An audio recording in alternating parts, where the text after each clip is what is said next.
श्री तुलसीदास जी श्री हनुमान जी के गुण समूह का वर्णन कर रहे हैं और उसी क्रम में कल एक पंक्ति थी,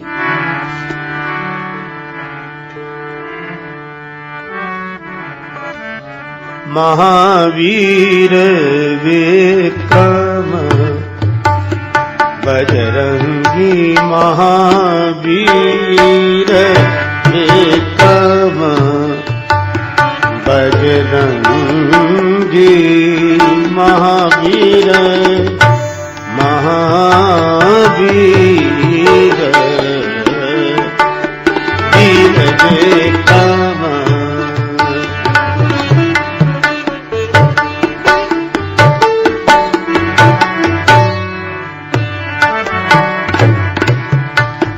कुमति निवार सुमति के संगे,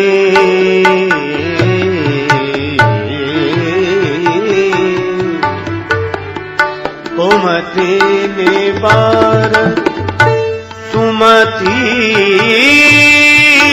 के संगे,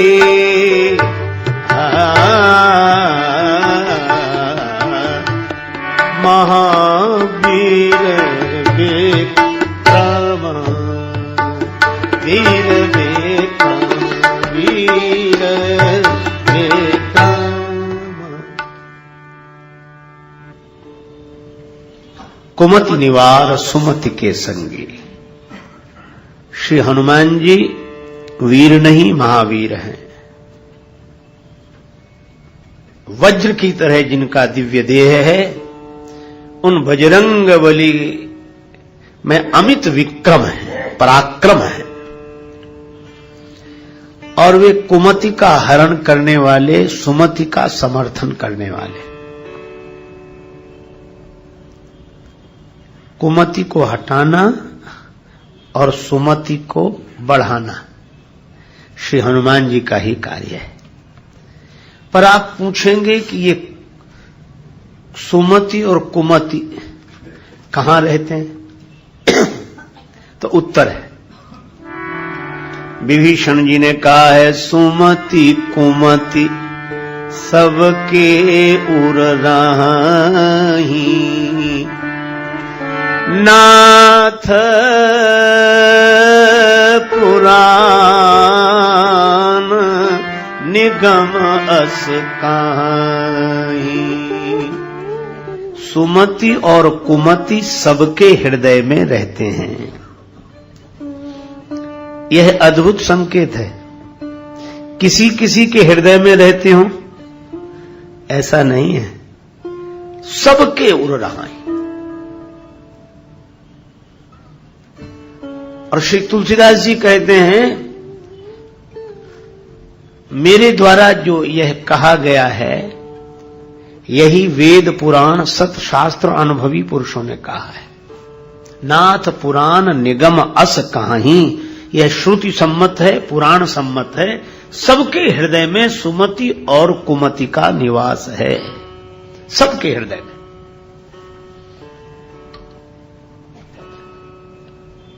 यह कह देने से एक लाभ यह होता है कि व्यक्ति हीन भाव से नहीं भरता कि मुझ में भी कुमति आ गई, मेरे मन में भी कुमति आ गई।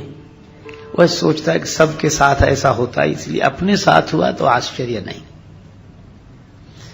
एक तो यह लाभ, और दूसरा हीन भाव तो रहेगा नहीं, पर अभिमान नहीं होगा कि सुमति दूसरे में ही रहती होगी, मुझ में नहीं रहती।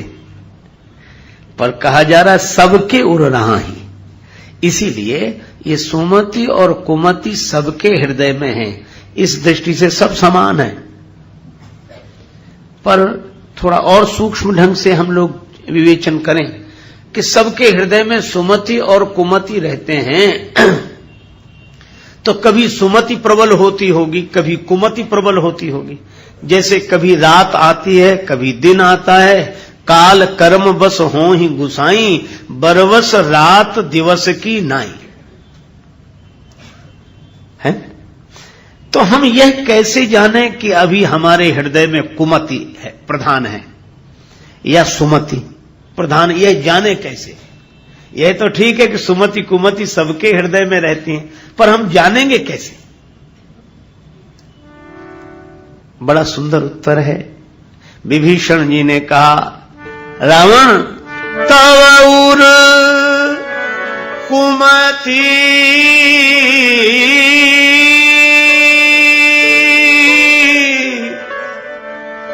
बसी विपरीता, हित अनहित मानहु रिपु प्रीता।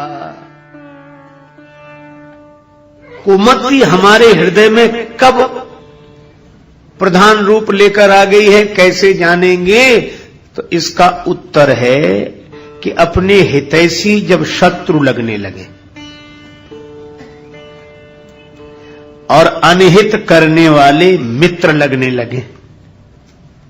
हित अनहित मानहु रिपु प्रीता, जो हमारे हित की बात कह रहे हैं, जो हमारे हितैषी हैं, वे हमें शत्रु लगने लगे, और जो हमारे जीवन को नष्ट करने वाले हैं वे हमें प्रिय लगने लगे, तो समझ लो कुमति आ गई।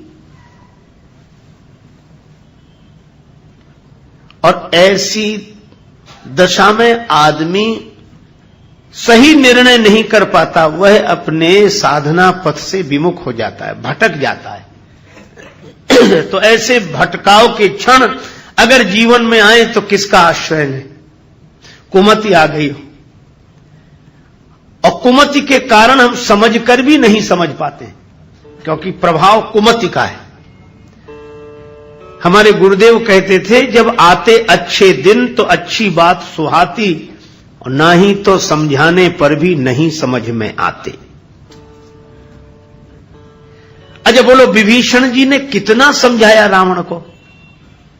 अंत में उन्होंने कहा कि मेरा उपदेश तुम पर काम नहीं कर रहा। कहा क्यों? का औषधि रोग को मिटा सकती है, मौत को नहीं। तो ये उपदेश की औषधि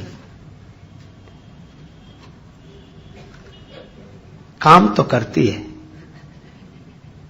लेकिन औषधि काम करती है रोग पर, मृत्यु पर नहीं। हितमत तो ही न लागत कैसे, काल विवश कहां भेषज जैसे। जो काल के बस में है उस पर दवा काम नहीं करती। इसी तरह कुमति का कुप्रभाव कुसमय के कारण जिसके मन पर हो, उस पर उपदेश की औषधि काम नहीं करती। रावण को समझाने वाले हार गए, क्योंकि तव और कुमति बसी विपरीता। तब हम लोगों को निराशा हाथ लगती है कि यदि कुमति प्रबल हो गई हमारे हृदय में, तब तो हमें कोई भी सुखी नहीं कर सकेगा। पर श्री तुलसीदास जी कहते हैं कि निश्चिंत रहो, अगर ऐसी दशा भी आ जाए तो एक हैं जिनका आश्रय लेने से कुमति हट जाएगी और सुमति की स्थापना हो जाएगी। का ऐसा पराक्रम किसका है? तब कहा, महावीर विक्रम बजरंगी, कुमति निवार सुमति के संगी। वे कुमति का निवारण करके सुमति की स्थापना कर देते हैं। तो यह असंभव काम हनुमान जी के द्वारा संभव हो जाता है। हाँ, क्यों? अघटित घटन सुघट विघटन, ऐसी बिरदावली नहीं आन की। सुमिरत संकट सोच विमोचन, मूर्ति मोद निधान के।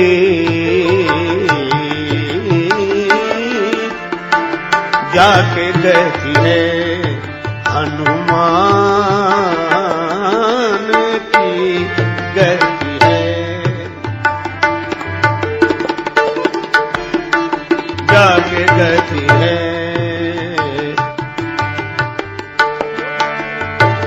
ताकि पैज पैज पूजी आई,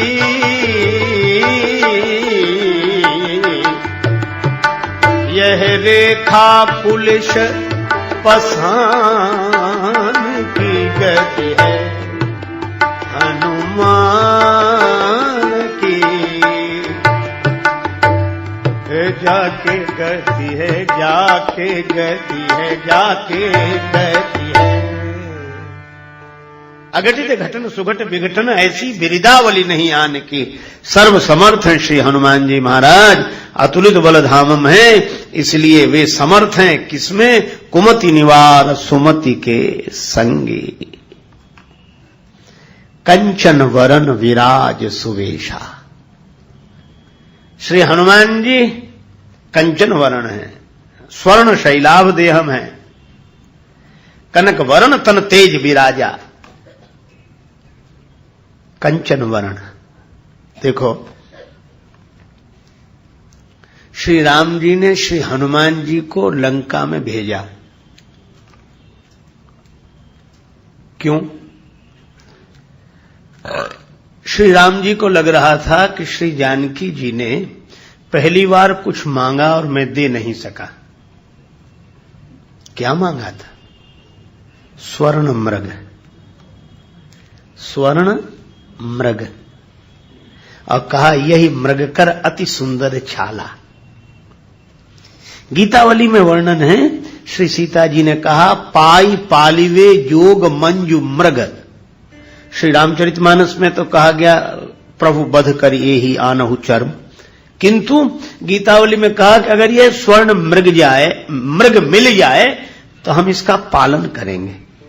ये स्वर्ण मृग मिल जाए, पालन करेंगे। भगवान बहुत पीछे पड़े, पर जब बाण मारा तो उसका असली रूप निकला, वह मारीच था। भगवान ने कहा क्या बताएं किशोरी जी, यह स्वर्ण मृग नकली निकला, नहीं हम जरूर लाते। यह नकली निकला, नहीं तो हम इसे जरूर लाते। पर जब श्री हनुमान जी को देखा, राम जी ने कहा कि अब भेज रहा हूं। किसे? कहा कि स्वर्ण मृग को ही भेज रहा हूं। हनुमान जी स्वर्ण वर्ण है, स्वर्ण शैलाभ देहम कनक वरन तन तेज विराजा, कंचन वरन विराज सुवेशा। हनुमान जी स्वर्ण। और मृग कैसे? कहा हनुमान जी भी मृग हैं। मृग बंदर को भी कहा है, पर बंदर को कौन सा मृग कहा है?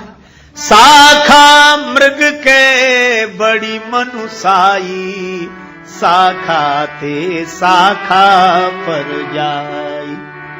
साखा मृग। तो हनुमान जी स्वर्ण वर्ण हैं, कंचन वरन विराज सुवेशा, आहा, और मृग हैं, शाखा मृग हैं। और इसीलिए भगवान ने भेजा कि यह असली स्वर्ण मृग है। नकली स्वर्ण मृग था वह तो, और यह असली स्वर्ण मृग है, इसका पालन करो। पाई पालिवे योग मंजू मृग, इस स्वर्ण मृग का पालन करो। इसीलिए श्री राम जी ने हनुमान जी को भेजा। श्री जानकी जी ने कहा कि प्रभु आप कह रहे हैं तो आपके वचन पर विश्वास है, लेकिन स्वर्ण मृग से एक बार छले गए तो कहीं यह भी नकली मृग तो नहीं है सोने का। राम जी बोले यह असली स्वर्ण मृग है, परीक्षा करके देख लेना। अच्छा, अब एक बात आप सोचना, सोने की परीक्षा किसमें होती है? कनकहीं बाण चढ़ई जिमि दाहें। सोने की परीक्षा तो अग्नि में होती है, स्वर्ण की अग्नि परीक्षा होती है। और जब अग्नि में तपता है स्वर्ण तो कुंदन हो जाता है, उसका कुछ बिगड़ता नहीं है। राम जी ने इसीलिए तो हनुमान जी को भेजा कि जरा अग्नि परीक्षा हो जाए। रावण के पास भी सोना है और हमारे पास भी सोना है। उसके पास सोने की लंका है, सोने के मकान, सोने के किवाड़, सोने की छत, सब सोने ही सोना है। और हमने जिसे भेजा है वह भी कंचन वरन विराज सुबेसा, वह भी सोना है। स्वर्ण शैलाभ दे हम कनक वरन तन तेज विराजा। तो परीक्षा हो जाए कि असली सोना कौन और नकली सोना कौन। और अग्नि परीक्षा हुई तो रावण का सोना जल गया, पर राम जी के सोने का कुछ नहीं बिगड़ा। यह अग्नि परीक्षा हुई। क्यों? हनुमान जी से किसी ने पूछा कि असली सोना आप कैसे और रावण का सोना नकली कैसे? हनुमान जी ने कहा कि देखो, सोने की लंका और उसके भीतर बैठा कौन है? रावण। और रावण माने अभिमान। जिस सोने में, जिस वैभव के भीतर अभिमान बैठा हो वो नकली सोना है, कभी भी नष्ट हो सकता है। अभिमान कभी भी टूट सकता है, और अभिमान कभी भी टूट सकता है तो अभिमान की बनी हुई सोने की लंका कभी भी टूट सकती है। पर हनुमान जी कैसे सोना है कि इन सोने की लंका के भीतर रावण बैठा है, और हनुमान जी ऐसे स्वर्ण मंदिर हैं कि इनके भीतर भगवान बैठे हैं। जासु हृदय आगार बसहि राम सर चाप धर। तो जिस वैभव के भीतर भगवान की प्रतिष्ठा हो, उस वैभव का कुछ नहीं बिगड़ेगा, कैसी भी अग्नि परीक्षा ले ली जाए। पर जिस वैभव के भीतर अभिमान बैठा है वह वैभव सदा रहेगा नहीं, यह संकेत मिला। तो हनुमान जी सच्चे स्वर्ण हैं, सच्चे स्वर्ण मृग हैं, और उनकी वह जो स्वर्ण छवि है वह सबके मन को मोह लेती है। इसीलिए तुलसीदास जी कहते हैं, जरा हनुमान जी को देखो।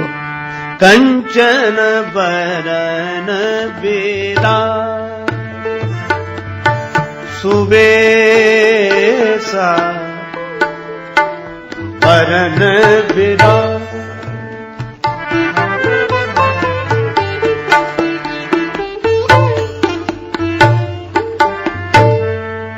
कानन कानन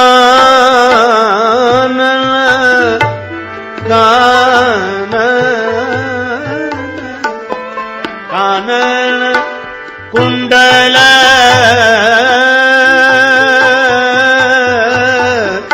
कुंचित केसाय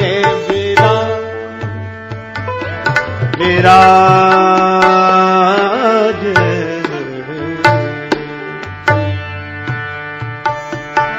कंचन बरन विराज बरन विराज बरन विराज।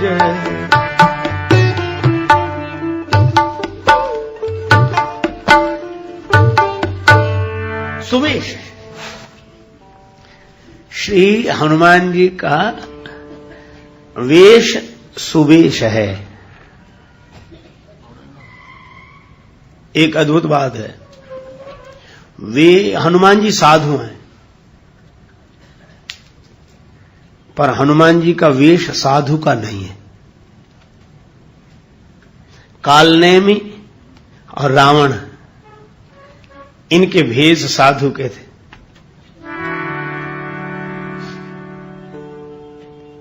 तुलसीदास जी कहते हैं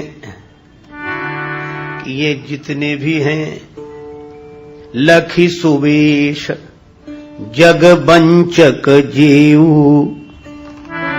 वेश प्रताप पूजियहि तेव, पौघरे अंत न होए निबाहु, काल नेमि जिमि रावण राहु। काल नेमि रावण और राहु का उदाहरण दिया। इन्होंने भेष तो बड़ा सुंदर बनाया, लेकिन भाव वैसा नहीं था। परिणाम वचन वेश से जो बने तो बिगड़े परिणाम। वचन और वेश से जो बने तो बिगड़े परिणाम, और तुलसी मन से जो बने तो बनी बनाई राम। वेश की अपनी महिमा है। वेश का हमारे यहां बहुत आदर है। हमारे संतों में भेष को भगवान बोलते हैं, लेकिन वेश के अनुरूप भाव हो तो वेश की शोभा है। एक आदमी बंदूक लिए खड़ा था और थर थर थर कांप रहा था। क्या नाम है तुम्हारा? शेर सिंह।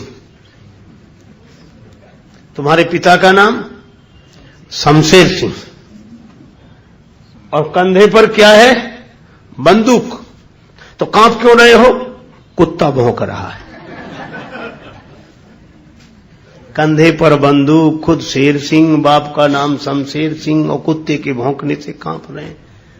फिर क्या बंदूक का मतलब हुआ? क्या नाम का मतलब हुआ? क्या वेश का मतलब हुआ?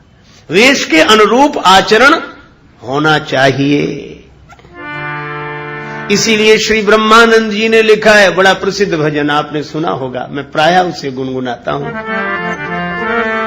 देह के माला तिलक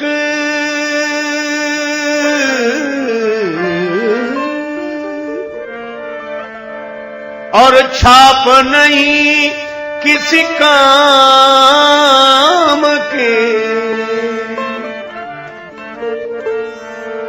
देह के माला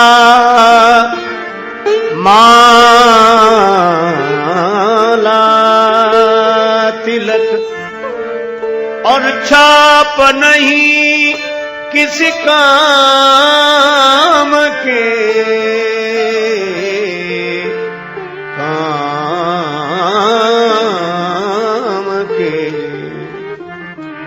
प्रेम भक्ति के बिना, प्रेम भक्ति के बिना नहीं नाथ के मन भाएगा, सोई परम पद पावेगा, सोई परम पद पावेगा। जो भजे हरि को सदा, जो भजे हरि को सदा, सोई परम पद पावेगा, सोई परम पद पावेगा।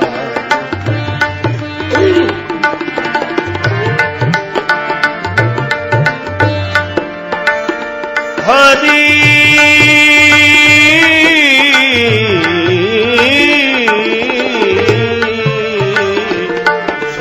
परम पद, सोई परम पद, सोई परम पद पावेगा।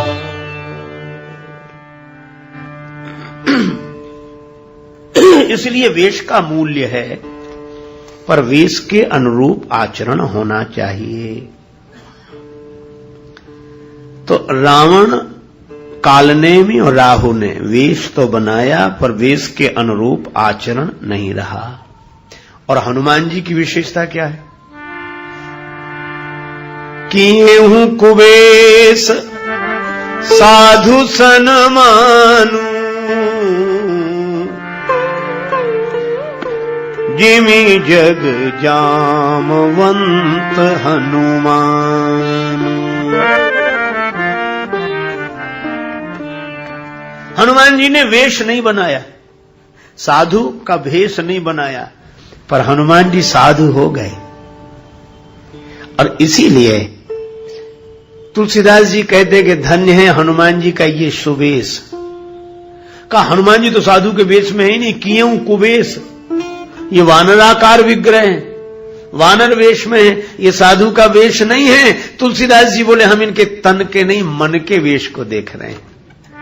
कंचन वरन विराज सुवेशा, ये मन से साधु हैं, मन से भगवान के भक्त हैं।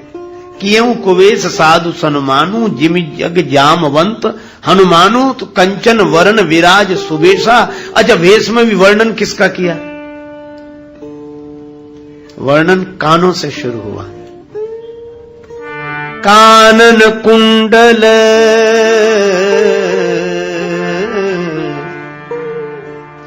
हनुमान जी का धन्य है वेश, धन्य है। कहा क्यों? कहा कि वे श्रवणों में कुंडल धारण करते हैं, कानों के आभूषण से वर्णन किया वेश का। श्रवणों के आभूषण से वर्णन किया वेश का।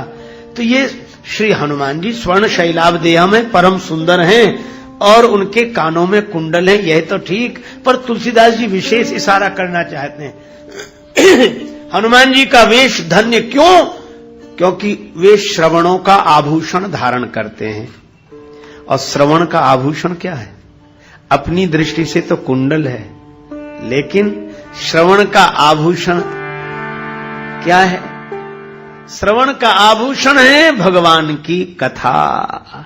भगवान की कथा सुनी जाए, रामचरित सुनिवे को रसिया, यत्र यत्र रघुनाथ कीर्तनम तत्र तत्र कृतमस्तकांजलिम, वाष्पवारि परिपूर्ण लोचनम, मारुतिम नमत राक्षसांतकम।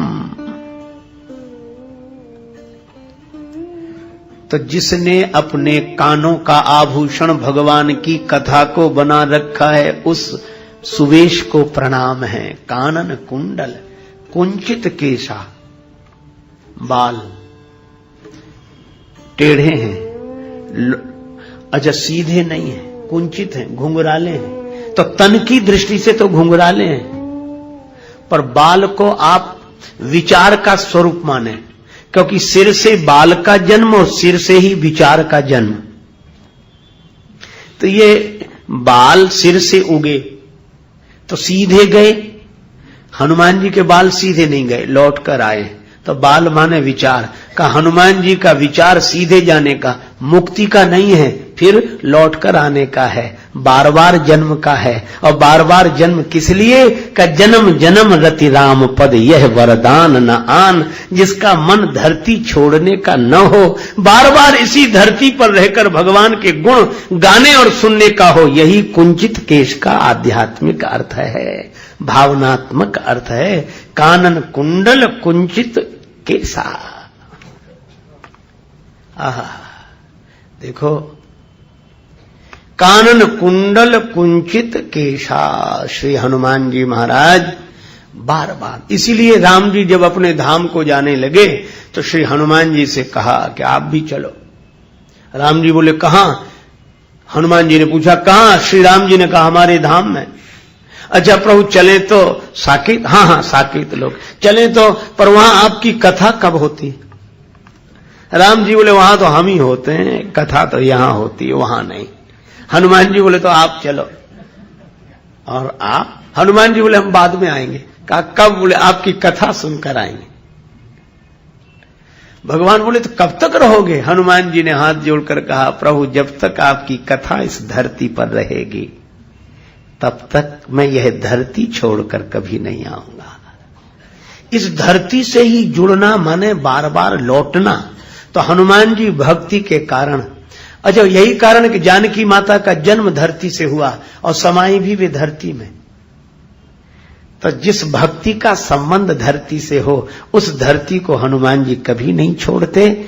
और पौराणिक मान्यता के अनुसार वे गंधर्व लोक में जाकर विश्राम करते हैं, पर फिर लौटकर इसी धरती पर आते हैं। धरती पर आकर क्या करते हैं? का यत्र यत्र रघुनाथ कीर्तनम तत्र तत्र कृतमस्तकांजलिम, वाष्पवारि परिपूर्ण लोचनम, मारुतिम नमत राक्षसांतकम।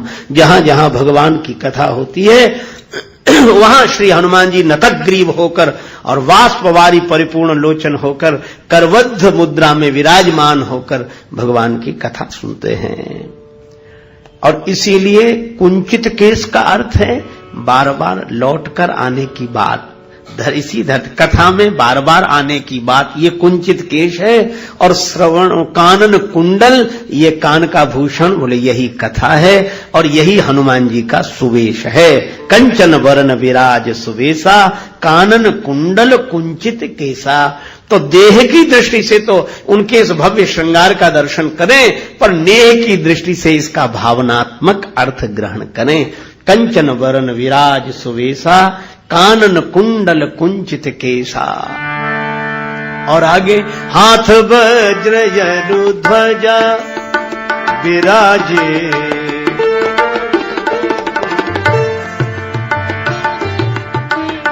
हाथ वज्र जरु ध्वजा विराजे,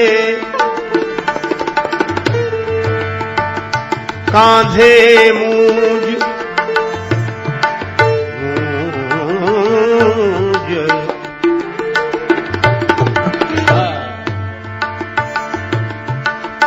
कांधे मूंज जनेऊ साजे कांधे मूंज जनेऊ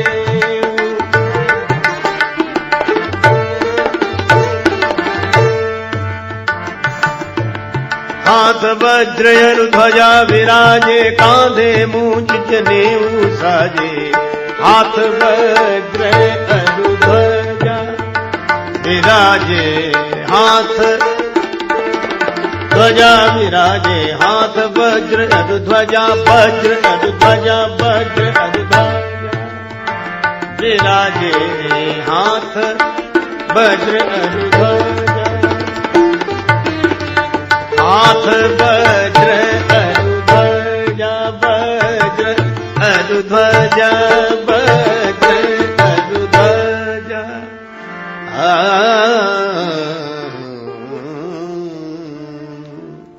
हनुमान जी के हाथ में वज्र है। वज्र माने गदा, उसी का नाम यहां गोस्वामी जी वज्र दे रहे हैं। हनुमान जी गदाधारी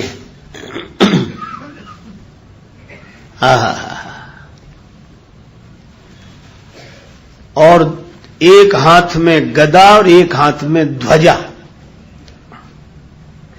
अच्छा, ये ध्वजा क्या है?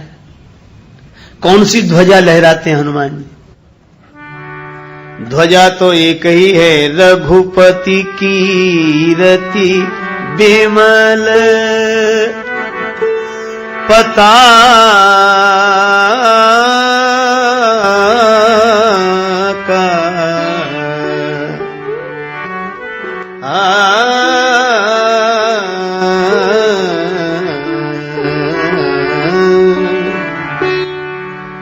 राम जी की कीर्ति ही पताका है। राम जी का यश ध्वजा के समान है और उस ध्वजा को हनुमान जी लहरा रहे हैं। हाथ वज्र और ध्वजा विराजे, राम जी की कीर्ति पताका लहराना हनुमान जी के हाथ में है। तो ये वज्र क्यों रखते हैं? का जितने राम जी के विरोधी हैं उनके लिए वज्र। हाथ वज्र और ध्वजा विराजे। आगे सुनेंगे आप साधु संत के, तुम रखवारे असुर निकंदन राम दुलारे। तो असुर निकंदन है इसलिए हाथ वज्र, और राम जी के दुलारे हैं इसलिए और ध्वजा विराजे। राम जी के यश को लहराने के लिए। अब कितनी बढ़िया बात है। राम जी का नाम कौन करेगा? जो राम जी का काम करेगा। और राम जी का काम कौन कर सकेगा?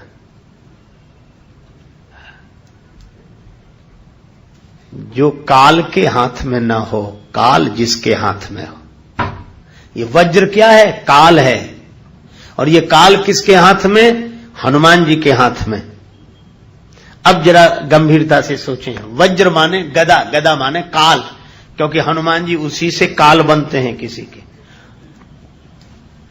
और वो हनुमान जी के हाथ में। अब थोड़ा सा विचार करना, काल माने समय। अब ये सोचो, हम समय के हाथ में हैं कि समय हमारे हाथ में है? हम समय के हाथ में हैं। श्रीमद् भागवत में वर्णन है, देवर्षि नारद भक्ति माता को समझाते हैं श्रीमद् भागवत के महात्म प्रकरण में। उसमें कहा गया कि भक्ति माता आंसू बहा रही हैं। नारद जी ने कहा कि माता दुखी मत हो, ये मेरे बूढ़े बेटे ज्ञान वैराग्य मूर्छित हैं, मैं रो रही हूं, वृंदावन में भी रो रही हूं। और कितना बढ़िया संकेत है। भक्ति दिखे भले ही तरुण, कितनी ही तरुण दिखाई दे भक्ति। अच्छा, तरुण आदमी जल्दी जल्दी चलता है, जहां देखो वहां, अभी यहां, अभी वहां वहां। तो भक्ति दिख तो रही है तरुण, जहां देखो वहां भक्ति। भागवत की भक्ति यहां वहां, लेकिन भक्ति की तरुणाई तो हमको दिख रही है, पर भक्ति का रोना नहीं दिख रहा है। भक्ति रो रही है। क्यों? कहा कि जब ज्ञान और वैराग्य मूर्छित हो तो भक्ति सिवा रोने के और कुछ नहीं रहती। पर भक्ति का रोना और किसी को नहीं दिखा, नारद जी को दिखा। नारद जी को दिखा कि यद्यपि भक्ति है तो तरुणी, लेकिन ज्ञान वैराग्य मूर्छित है इसलिए रो रहे हैं। इसका अर्थ है कि ज्ञान वैराग्य की मूर्छित अवस्था के कारण भक्ति जब रोती है तो भक्ति का रोना संत को ही दिखाई देता है, हर किसी को नहीं दिखाई देता। नारद जी ने देखा, मां तुम रो रही हो, यह दशा है। कहा कि चिंता मत करो, अयम तो युग धर्मो ही वर्तते कस्य दूषणम। माता यह युग का धर्म है, इसमें किसी का दोष नहीं है। हम सब समय के हाथ में हैं। समय समय पर होता है समय समय की बात। किसी समय का दिन बड़ा, किसी समय की रात। एक महात्मा ने कहा, समय समय पर होता है समय समय की बात। राम जन्म का दिन बड़ा, कृष्ण जन्म की रात। अच्छा बोलो, हम समय के हाथ में। अभी जोरदार सर्दी पड़ने लगे, बहुत भयंकर सर्दी पड़े, बोलो किसी से कहना पड़ेगा कि स्वेटर पहनो, कोट पहनो, कि पहनकर आएंगे। और गर्मी लगने लगे तो कहना पड़ेगा कि स्वेटर उतारो, कोट उतारो सब। तो हम किसके हाथ हैं? समय के। हमें जाड़ा कपड़े पहना देता है, जून कपड़े उतरवा देता है, बरसात छतरी खरीदवा देती है। तो बोलो हैं समय के हाथ में कि नहीं? हम सब समय के हाथ में हैं। इसीलिए समय का ख्याल रखते हैं कि समय से पहुंच जाओ। कथा में भी कब समय से पहुंच जाओ। और अब समाप्त होने का समय आने वाला है तो सोचते हैं समय से, क्योंकि हम समय के हाथ में। ये बात अलग है कि घड़ी हम हाथ में बांधते हैं घड़ी हम हाथ में बांधते हैं तो घड़ी समय की सूचना देती है। घड़ी सबके हाथ में है, पर घड़ी किसी के हाथ में नहीं। किस घड़ी क्या हो जाए,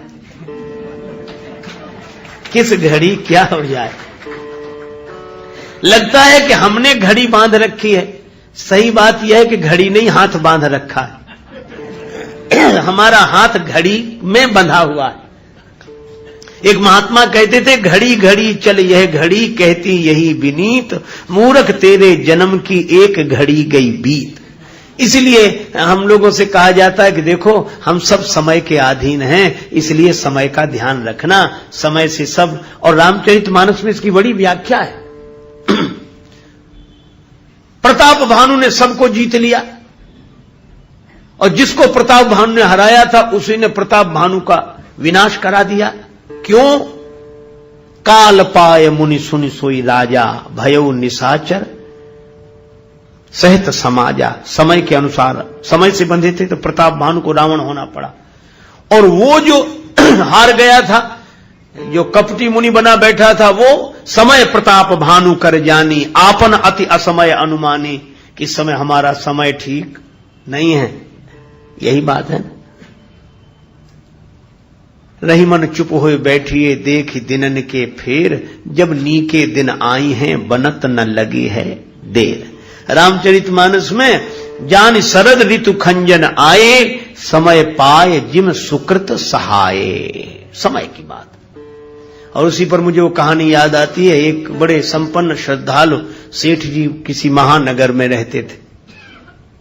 उनके गुरु जी ऋषिकेश से भी ऊपर हिमालय में, केदारनाथ से भी ऊपर, उधर कोई उत्सव था, श्रीमद् भागवत की कथा रही हो या कोई और आयोजन रहा हो, तो गुरु जी को बुलाया। गुरु जी बोले जून का महीना है, ऐसे में तो हिमालय में ही रहने दे। नहीं गुरु जी आप कृपा करो, पधारो। गुरु जी आए। शिष्य ने सोचा संपन्न श्रद्धालु, श्रद्धा की संपत्ति और वैसी भी संपत्ति। गुरुजी आए, गुरुजी को कष्ट न हो इसलिए गुरुजी बोले कहां ठहरे, बहुत गर्मी, हम तो हिमालय से आए। बोला ठहरो गुरुजी। उसने कहा, सेठ बोले कमरा धुलवाओ। सेठ जी ने कहा कमरा धुलवाओ। कमरा धुलवा दिया गया। पानी भरवाओ।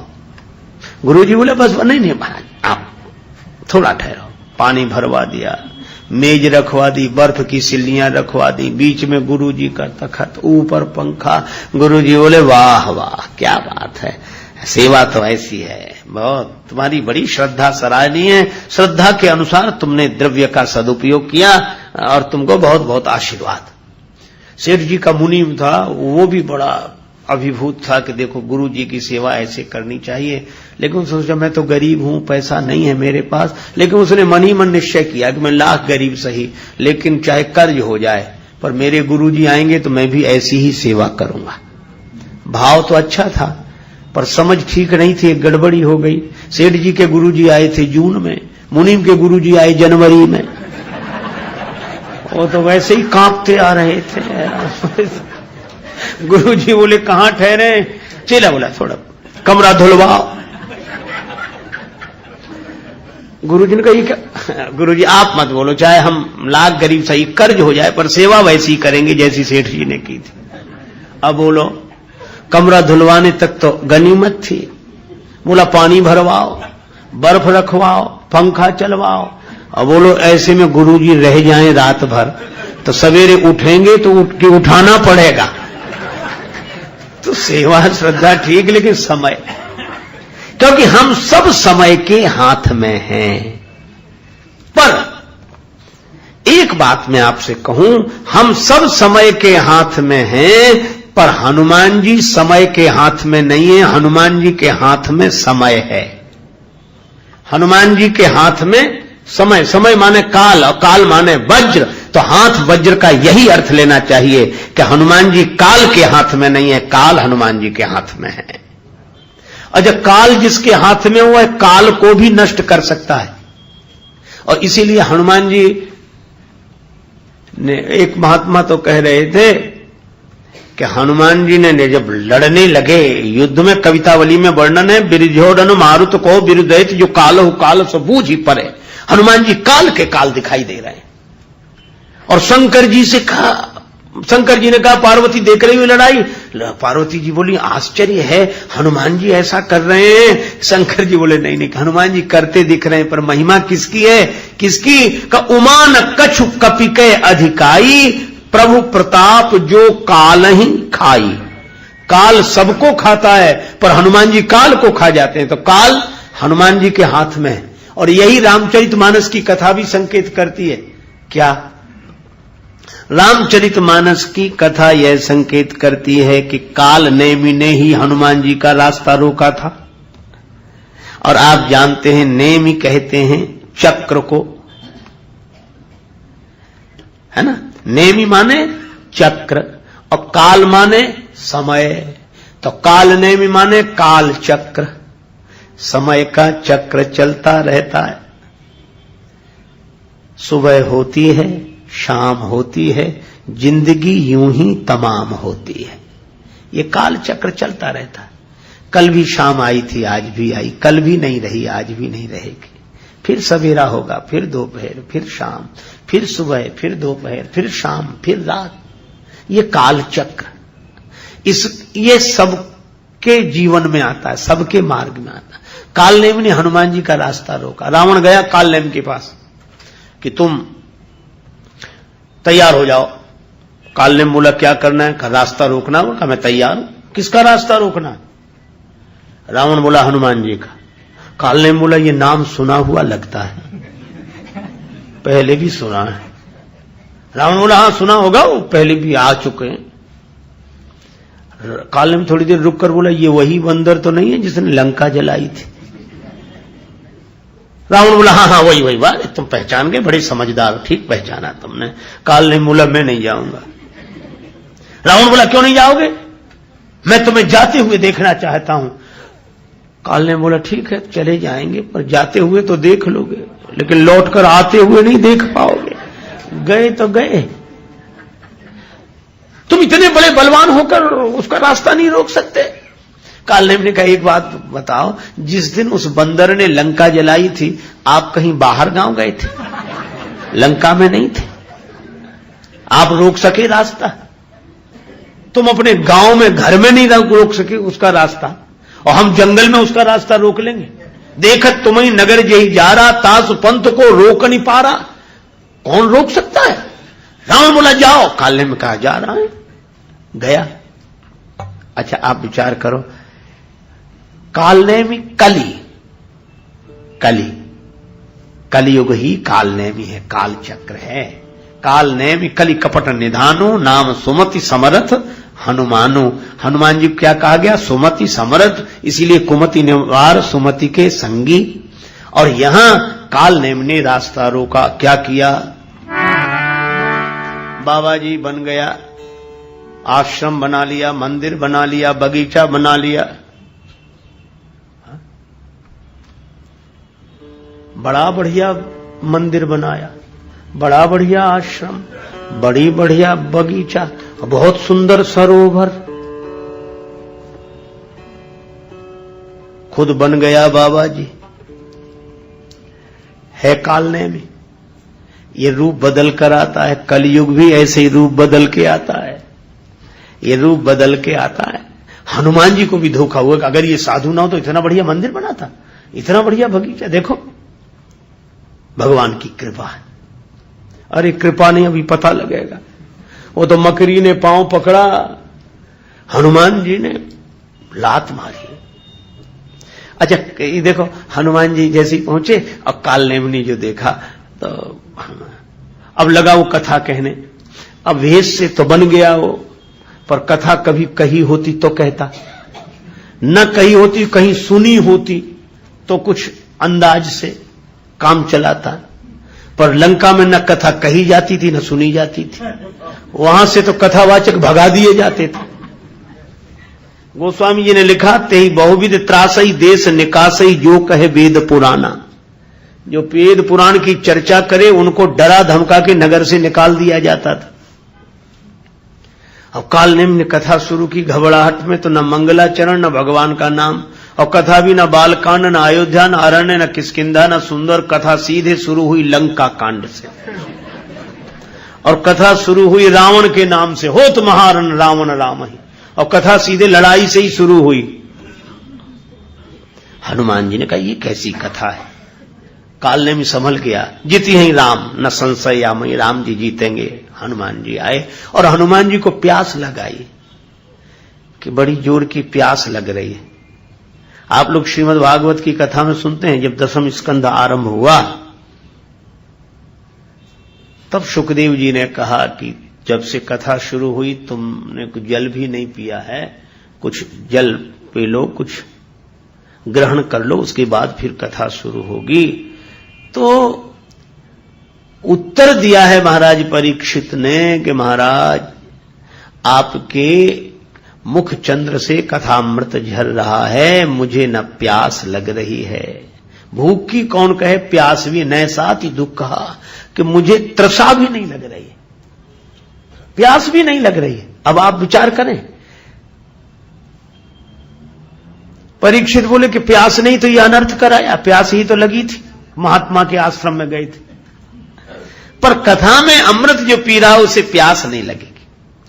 आप विचार करें, सुखदेव जी कथा कहेंगे तो महाराज परीक्षित की प्यास चली जाएगी, और अगर कालनेमी कथा कहेगा तो हनुमान जी को प्यास लग आएगी, प्यास बुझेगी नहीं, लगेगी। और जब जब कालनेमी के द्वारा कथा होती है, भक्त की प्यास बुझती नहीं है। लोग कहते वहां गए कुछ समझे भी नहीं आया, पता नहीं क्या हो रहा था, कुछ हमें तो ये लगा कि चले यहां से, कुछ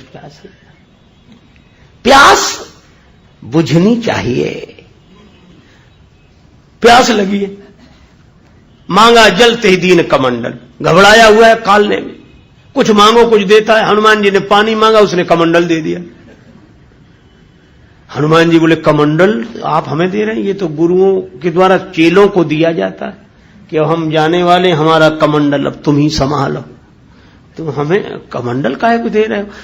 काल ने बोला वो चेला ही तो बनाना है तुम्हें, तो बनाने के बाद कमंडल देना चाहिए था। काल ने बोला हमने सोचा जो बाद में करना सो पहले ही ले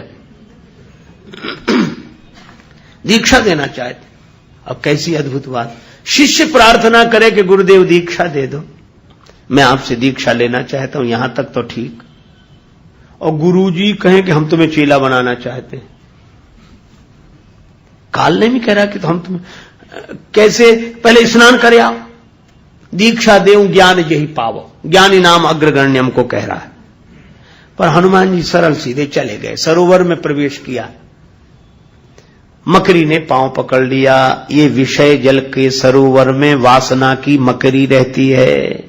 विषय रस के सरोवर में प्रवेश करोगे, वासना की मकरी पांव पकड़ लेगी। पांव पकड़ लेने का मतलब आगे न बढ़ने दे, गति रोक दे।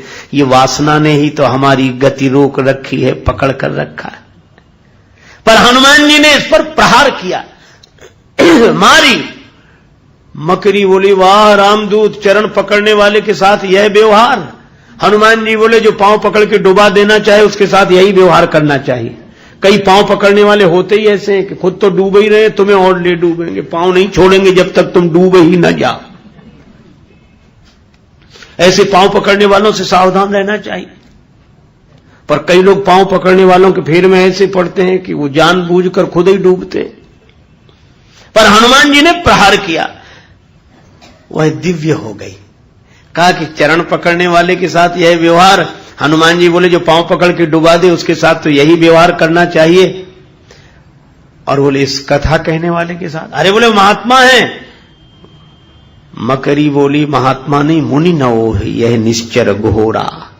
ये वासना पर जब किसी संत के द्वारा प्रहार किया जाता है तो वासना ही उपासना बन जाती है, दिव्य बन जाती है।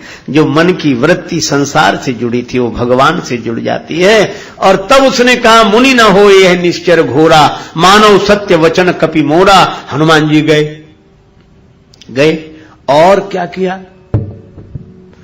काल ने बोला, आओ आओ आओ वत्स, तुम्हें दीक्षा दें। हनुमान जी बोले, जब से आए सारे काम उल्टे हो रहे हैं, एक काम हम भी कर दें। क्या? बोले, गुरु जी पहले दक्षिणा ही ले लो, बचे रहो तो दीक्षा दे देना। ऐसी दक्षिणा दी, सिर लंगूर लपेटी पछारा। मरते मरते बोला, राम राम। हनुमान जी बोले, अब सही दी दीक्षा? तो बोलो, काल नेमी को पराजित करने वाले। और काल नेमी कौन है? कलिकाल। तो कलिकाल के जो हाथ में हो वो इंसान, और कलिकाल जिसके हाथ में हो वो हनुमान। हनुमान जी के हाथ में कलिकाल है। अच्छा, वैसे भी देखो कथाएं भी अद्भुत संकेत करती हैं। क्या? हनुमान जी ने बाल्यकाल में ही सूर्य भगवान को मुख में रख लिया।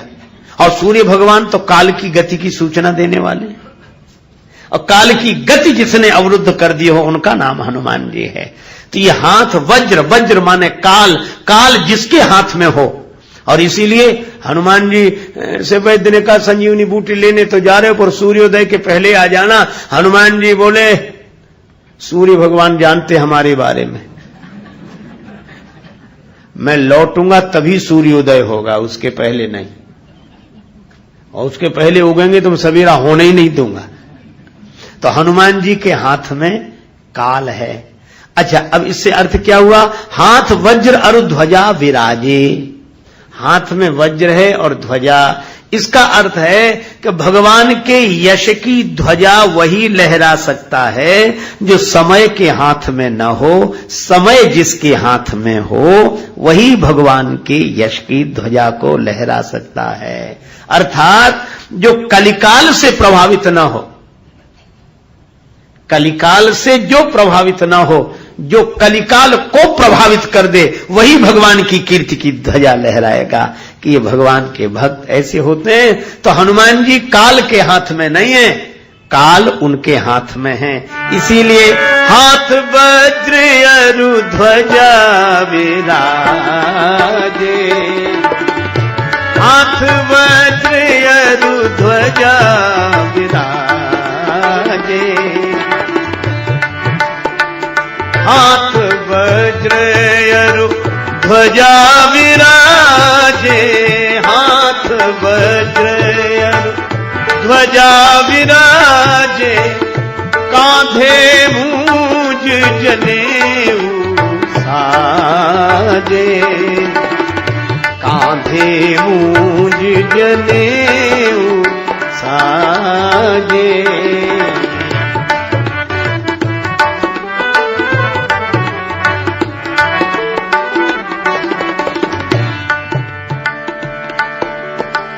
कांधे मूंज जनेऊ साजे, कांधे मूंज जनेऊ साजे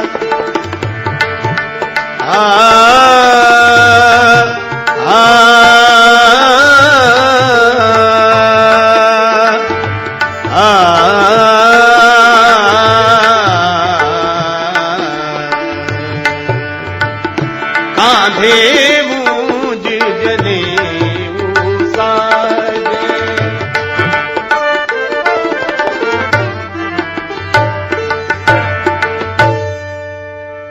कांधे मूंज जनेऊ साजे। श्री हनुमान जी कांधे पर यज्ञोपवीत मूंज मेखला ब्रह्मचारी का रूप है। श्री हनुमान जी आजन्म बाल ब्रह्मचारी हैं, इसीलिए मेखला का वर्णन है। मूंज की मेखला यज्ञोपवीत धारण करते, कांधे मूंज जनेऊ साजे। लेकिन आपको मैं एक बात बताऊं, रामचरितमानस में विशेष रूप से दो ब्रह्मचारियों का वर्णन है। एक तो श्री हनुमान जी आजन्म बाल ब्रह्मचारी हैं, और एक दूसरे ब्रह्मचारी हैं परशुराम जी। हाँ? लेकिन दोनों में एक अंतर है। क्या? हनुमान जी को कभी यह याद नहीं रहती कि हम ब्रह्मचारी हैं, और परशुराम जी के साथ दूसरी कठिनाई, वे कभी भूलते नहीं हैं कि हम ब्रह्मचारी हैं।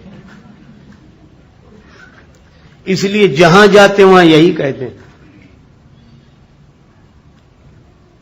बाल ब्रह्मचारी अति कोही, विश्व विदित क्षत्रिय कुलद्रोही। मैं बाल ब्रह्मचारी हूं, मैं ब्रह्मचारी हूं, मैं ब्रह्मचारी हूं। भगवान सामने खड़े,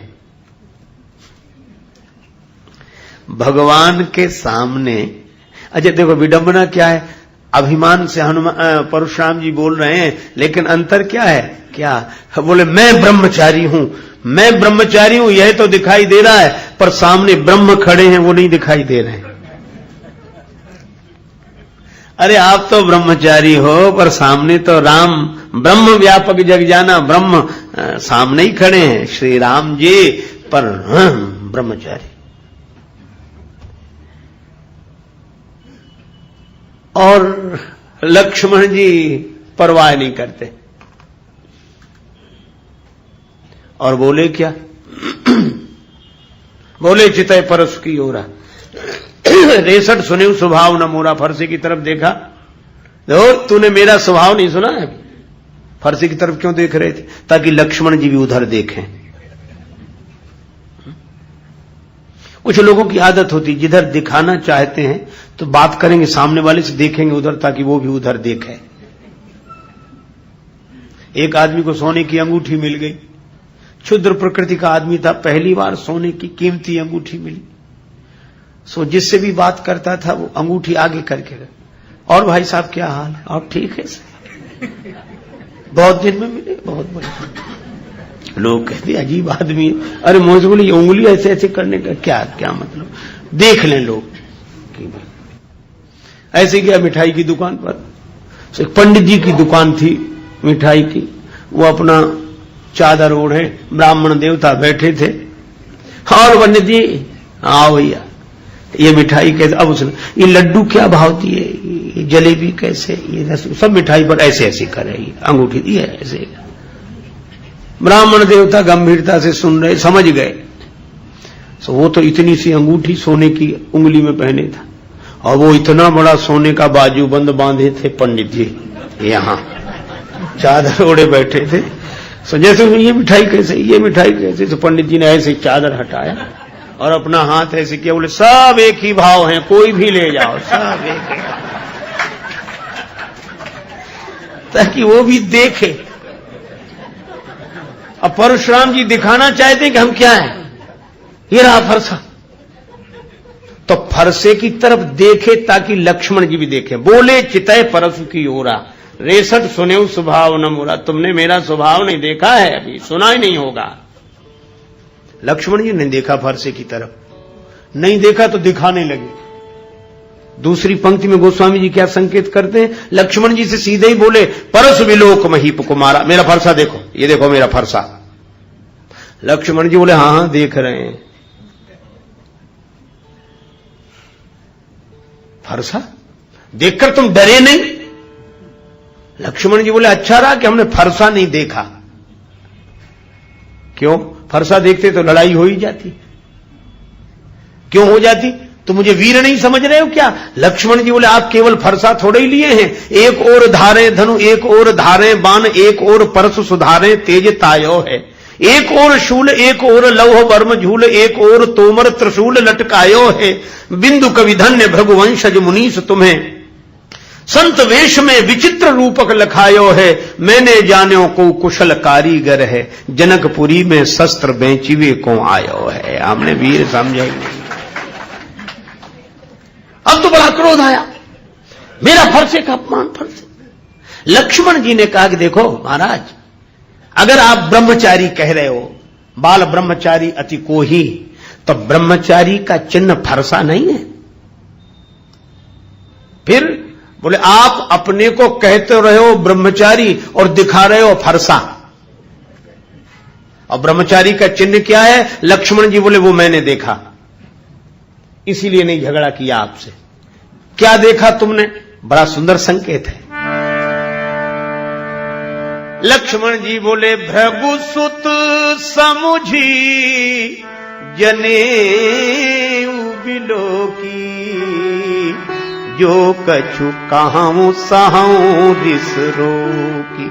मैं आपको भृगुवंशी ब्राह्मण ब्रह्मचारी के रूप में देखकर, और ब्रह्मचारी का जो चिन्ह है वह देख रहा हूं। का ब्रह्मचारी का चिन्ह क्या है? बोले यज्ञोपवीत जनेऊ, वह देख रहा हूं मैं, फरसा नहीं देख रहा हूं। जनेऊ देखकर ही श्रद्धा होती है, फरसा देखकर तो लड़ने का मन होता है। तो ब्रह्मचारी का मुख्य चिन्ह क्या है? यज्ञोपवीत। और यज्ञोपवीत पर ब्रह्मचारी को गर्व होना चाहिए कि मैं यज्ञोपवीत धारी हूं। इसलिए तुलसीदास जी कहते हैं कि ब्रह्मचारी तो दो, लेकिन एक ब्रह्मचारी ने अपना चिन्ह फरसा मान लिया। लेकिन हमारे हनुमान जी ऐसे ब्रह्मचारी हैं कि इनका चिन्ह क्या है? का कांधे मूज जने साजे, कांधे मूज जने जने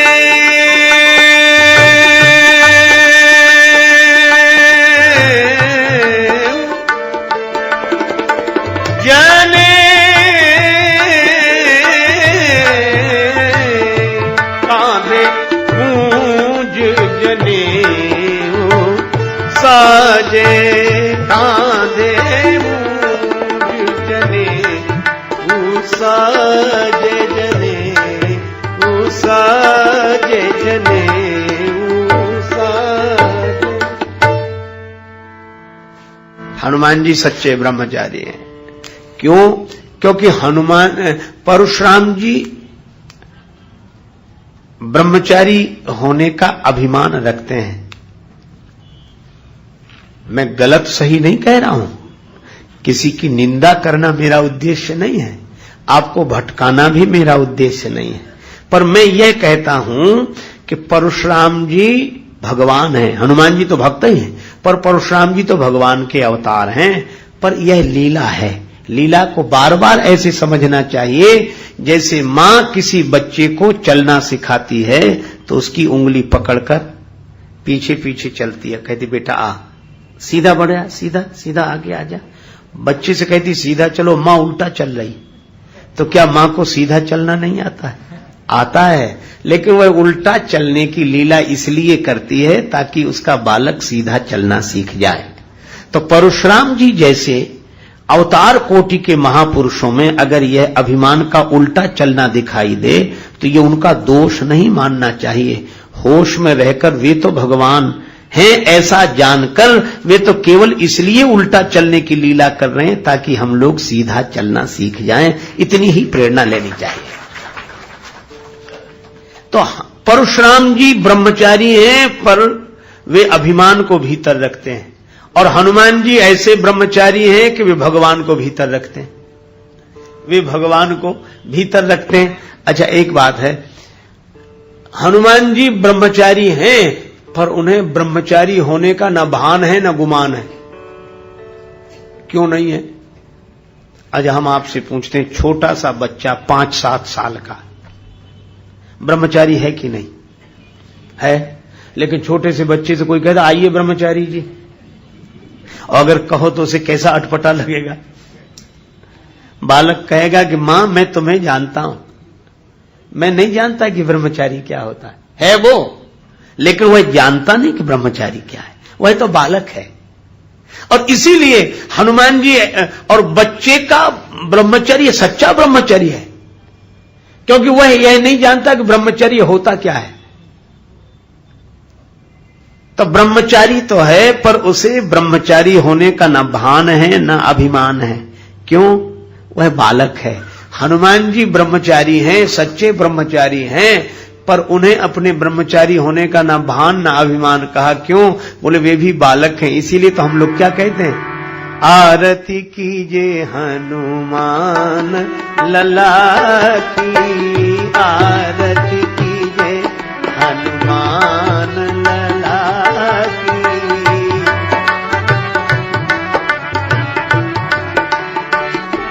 दुष्ट दलन रघुनाथ कला की, आरती कीजिए हनुमान लला की, आरती कीजिए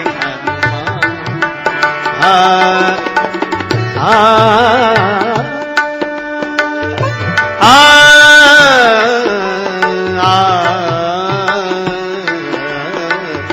आरती कीजिए हनुमान, हे हनुमान, हनुमान जी लला हैं, बालक हैं। जानकी माता ने भी यही कहा, अजर अमर गुण निधि सुत हो। सुत हो, छोटे से हनुमान जी बाल हनुमान, सदा बाल भाव में रहते हैं, और बूढ़े तो हो ही नहीं सकते, क्योंकि जानकी माता ने कहा है अजर अमर गुण निधि सुत हो। हनुमान जी तुम अजर रहो, तुम्हें कभी बुढ़ापा ना आवे। अजर है, बुढ़ापा नहीं आता हनुमान जी का, इसीलिए हनुमान लला के। पर एक बार एक सज्जन ने हमसे कहा, अलग अलग क्षेत्र में हनुमान जी के अलग अलग नाम भी लोगों ने रख रखे, अलग कई जगह हनुमान लला, प्राय आरती कीजिए हनुमान लला की। पर बुंदेलखंड के लोग उधर कुछ क्षेत्रों में हमने देखा, वे हनुमान जी को लला नहीं बोलते, हनुमान बब्बा कीजिए। बब्बा बब्बा माने बूढ़ा। एक सज्जन बोले ये बुंदेलखंडी लोग नासमझ होते हैं क्या, जब हनुमान जी बूढ़े होते ही नहीं तो उनको बब्बा क्यों कहते हैं? अरे हम कहा अब प्रश्न तो ठीक ही है कि भाई जब बूढ़े हैं ही नहीं हनुमान जी, जानकी माता ने कहा कि तुम बूढ़े होगे ही नहीं, तो फिर उनको बूढ़ा क्यों कहते हैं? हमने उत्तर दिया, हमने कहा नहीं नहीं, बुंदेलखंड के लोग समझदार हैं, वो ठीक कहते हैं। बोले क्यों ठीक कहते हैं? या तो जानकी माता का आशीर्वाद गलत है कि बूढ़े नहीं होंगे, और जब बूढ़े नहीं हो तो उनको बाबा क्यों कहते हैं, बब्बा क्यों कहते हैं? हमने कहा इसलिए कहते हैं कि हनुमान जी वैसे कभी बूढ़े नहीं होते, लेकिन एक बार लीला में बूढ़े हुए थे। कब हुए? बोले भीम का अभिमान दूर करना था, तो हनुमान जी बूढ़े बानर के रूप में ऐसे बैठ गए, पूंछ फैला दी रास्ते में। भीम ने कहा हटाइए पूंछ। हनुमान जी बोले बूढ़ा कमजोर बंदर, मैं पूंछ नहीं हटा सकता, भैया तुम ही हटा दो। भीम ने बड़ी ताकत लगाई, पूंछ नहीं हटी। बूढ़ा बानर, और ये आप कौन है, प्रकट हो जाओ। तो हनुमान जी वास्तविक रूप में प्रकट हुए। यह कथा जगत प्रसिद्ध है। हमने कहा कि बुंदेलखंडी लोग उस कथा को याद करके हनुमान बब्बा की जय बोलते हैं, इसलिए वो गलत नहीं, सही है। अब अपने अपने मन की भावना है, किसी को हनुमान जी बाल रूप में अच्छे लगते हैं, कोई हनुमान बब्बा की जय बोलते। एक हमारी परिचित से वो दिन में 2-3, और क्या करें, हनुमान दादा जो करें, उनके दादा हैं हनुमान। पर हनुमान जी अपने मूल में सदा बाल भाव से रहते हैं। वे जानकी माता के लाडले लाल हैं, वे राम जी के लाडले लाल हैं, और राम दुलारे हैं, राम जी का दुलार उन्हें मिलता है। तो इसलिए वे ब्रह्मचारी हैं। कांधे मूंज जनेऊ साजे, कांधे मूंज जने मूंज की मेखला धारण करते हैं, ब्रह्मचारी हैं, उन जैसा कोई ब्रह्मचारी नहीं, पर उन्हें अपने ब्रह्मचर्य का न भान है न अभिमान है। अभिमान नहीं है, इसीलिए तो तुलसीदास जी कहते हैं जय हनुमान ज्ञान गुण सागर, जय कपीश तिहु लोक उजागर। इसलिए हाथ वज्र यरु ध्वजा विराजे,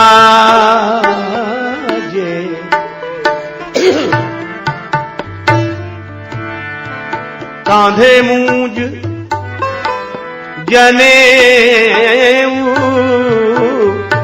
साजे रे, वज्र यरु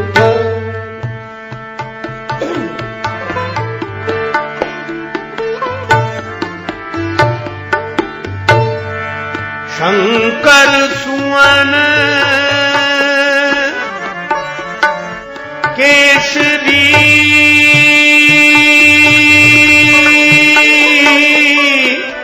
नंदन,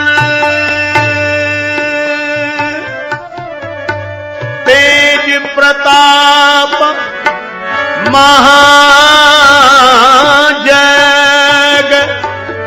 वंदन,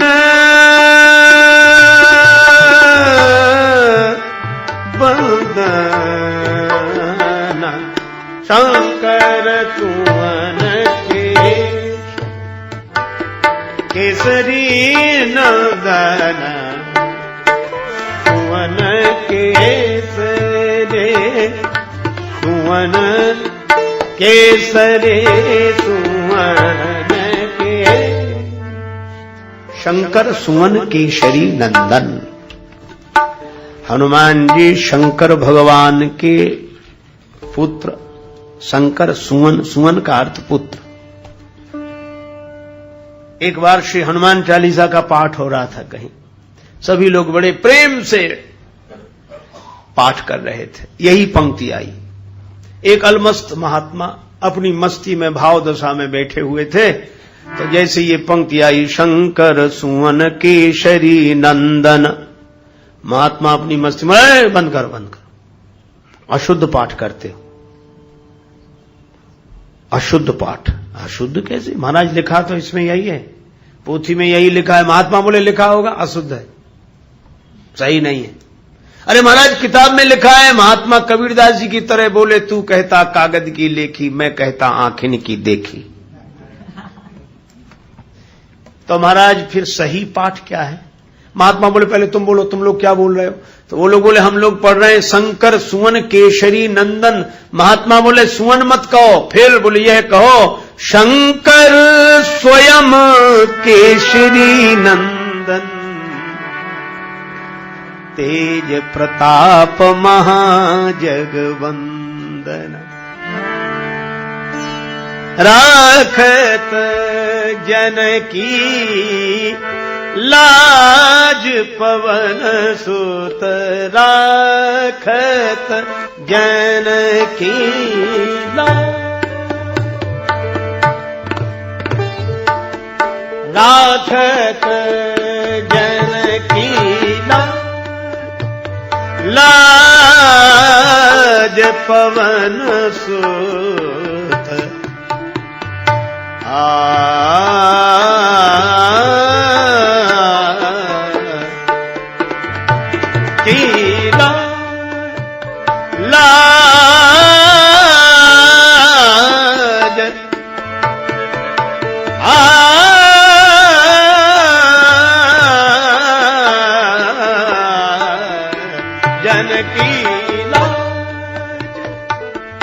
पवन सुत राखत जनकी,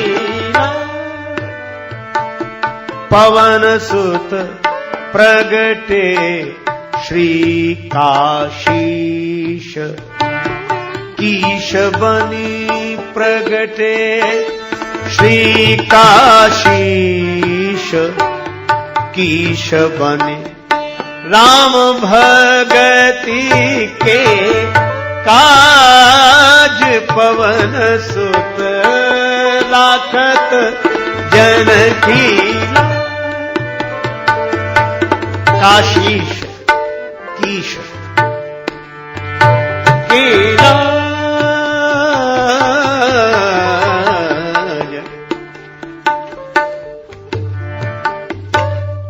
हनुमान जी कीश है माने बंदर और काशीश हैं शंकर जी। शंकर जी ही हनुमान जी के रूप में अवतार लेकर आए। रुद्र देह तज नेह बस हरते भे हनुमान। शंकर जी क्यों बने? कथा बड़ी प्रसिद्ध है। नारद जी ने काम को जीत लिया, अभिमान हुआ, शंकर जी के पास आए, महाराज मैंने काम को जीता। राम कथा तो सुनाई नहीं, काम कथा सुनाने लगे। शंकर जी सुनना चाहते थे राम कथा, नारद जी ने सुनाई काम कथा। मार चरित शंकर ही सुनाए।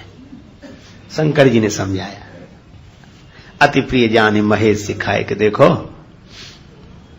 ये कथा और कहीं मत सुनाना। नारद जी बोले हमको भगवान के अलावा और मतलब किससे है? बोले हाँ उन्हीं को मत सुनाना। तिमि जनी हरि ही सुनायो कबहू। नारद जी बोले वैसे तो नहीं सुनाएंगे, अगर चर्चा चल जाए तो। शंकर जी बोले चले वो प्रसंग दुरायो तबहू, चर्चा चल जाए तो भी छिपा लेना, छिपा लेना। नारद जी को लगा कि इन्हें ईर्षा हो गई। शंकर जी ने उपदेश दिया हित का और नारद जी को भ्रम हुआ कि इन्हें ईर्षा हो गई है। सोचा कि हम काहे को जाएंगे भगवान को जरूरत होगी तो हमें बुलाएंगे, अब हम कोई पहले वाले रहे क्या? तब बिरंची के लोक सिधाए, भगवान ने कोई खबर नहीं ली। लक्ष्मी जी ने कहा तो आपने नारद जी की खबर नहीं ली। भगवान बोले नारद जी को एक बीमारी हो गई, हम अच्छी तरह खबर लेंगे अभी। अब बहुत दिन हो गए, भगवान ने याद नहीं किया तो नारद जी ने सोचा कि एक बार चले जाएं, कम से कम बता तो आए हमने क्या उपलब्धि हमें हुई है, कीर्तिमान स्थापित किया है हमने जो कोई नहीं कर सका। लेकिन बार बार नहीं जाएंगे, बार बार जाने से इज्जत कम होती है, एक बार बस। इसीलिए गोस्वामी जी लिखते हैं एक बार करतल बर बीना गावत हरि गुण गान प्रवीणा। क्षीर सिंधु गवने मुनि नाथा, क्षीर सिंधु गवने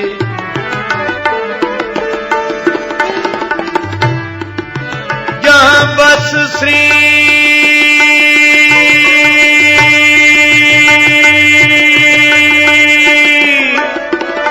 निवास श्रुति माता।